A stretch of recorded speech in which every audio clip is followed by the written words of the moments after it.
ମାମୁଁ ଆଜି କିସ ପୁଣି ଚିକେନ ନା? ହଁ ଚିକେନ, ଆଜି ବି ଚିକେନ।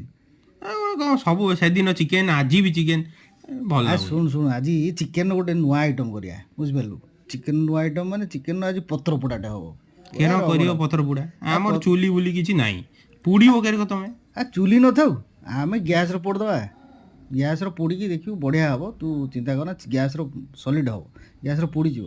ହବ ତ? ଏଇ ରସୁଣ କିଛି ପକେଇଦେଲଣି? ହଁ ଗୋଟା ରସୁଣ ପକେଇଲେ ତା ଫ୍ଲେଭର ଅଲଗା ଆସିବ ନା ଆଉ, ବୁଝିପାରୁଛୁ ତ। ଗୋଟା ରସୁଣ, ଲେମ୍ବୁ ଟିକେ ଚିପୁଡ଼ି ଦେବା, ବୁଝିପାରିଲୁ। ଲେମ୍ବୁ ଚିପୁଡ଼ି ଦେଲେ ପୁରା କଟେଡ଼ ହେଇକି ରହିବ ଚିକେନ, ବୁଝିପାରିଲୁ।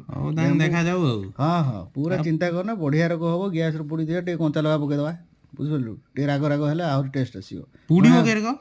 ପୋଡ଼ିଆ ଶାଳ ପତ୍ର ଆସିଛି। କାହିଁ ଶାଳ ପତ୍ର କାହିଁ? ଦେଖୁନୁ ତଳେ ଅଛି ଶାଳ ପତ୍ର। ଶାଳ ପତ୍ର ପୁରା ପୁରା ମ୍ୟାରିନେଟ୍ କରିଦେବା ବଢ଼ିଆ। କିଛି ସମୟ ରଖିଦେବା। ରଖି ସାରିଲା ପରେ ହେବ ନା ଆଉ ରଗଡ଼ ପୁରା ଦେଖିବୁ ବନ୍ଧାଯିବ କେରକ। ଶାଳ ପତ୍ର ନେଇ ଆସିକି ଶାଳ ପତ୍ରରେ ବାନ୍ଧିଦେବା, ବାନ୍ଧିକି ପୁରା ଏକଦମ ବଢ଼ିଆ ରକ ପକେଇବା। ଆଚ୍ଛା, ତ ବାସ୍ନା ମାନେ ମେଲିଲାଣି ଟିକେ ଟିକେ ଖାଲି ବାସ୍ନାଟା ଆହୁରି ହେବ। ତୁ ବସେଇ ସାରିଲା ପରେ ଯେଉଁ ଯିବ ସ୍ମୋକି ଫ୍ଲେଭରଟା, ତୁ ତ ହେଇଠୁ ରୋଷେଇ ଘରକୁ ପଳେଇ ଆସିବୁ ଆଉ। କାହିଁକିନା ଆଜି ଭାତ ଉଡ଼ିଲା ଆଉ। ହଁ ଭାତ ସାଙ୍ଗରେ ଗୋଟେ ଷ୍ଟାର୍ଟର ଖାଇବୁ, ବଢ଼ିଆ ଲାଗିବ ତାର ଏକଦମ, ବୁଝିପାରୁଛୁ ତ। ଦେଖୁଛୁ ନା, ବର୍ତ୍ତମାନ ଖଲିପତ୍ର ତାକୁ ଖଲିପତ୍ରଟା ବାନ୍ଧିଦେବା, ବୁଝିପାରିଲୁ। ପୁରା ବଢ଼ିଆ ସେ ବାନ୍ଧିଦେବା। ଏ ଦେଖ ରେଡ଼ି, ପୁରା ବନ୍ଧା ରେଡ଼ି ହେଇଗଲା। ବର୍ତ୍ତମାନ ଆକୁ ଆମେ ଗ୍ୟାସ୍ ଲଗେଇଦେବା।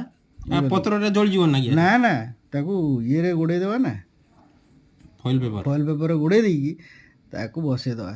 ବସେଇଦେଲି, ବର୍ତ୍ତମାନ ଛାଡ଼ିଦେବା ଆକୁ 30 ମିନିଟ୍, ଅଧଘଣ୍ଟେରୁ 45 ମିନିଟ୍ ଛାଡ଼ିଦେବା।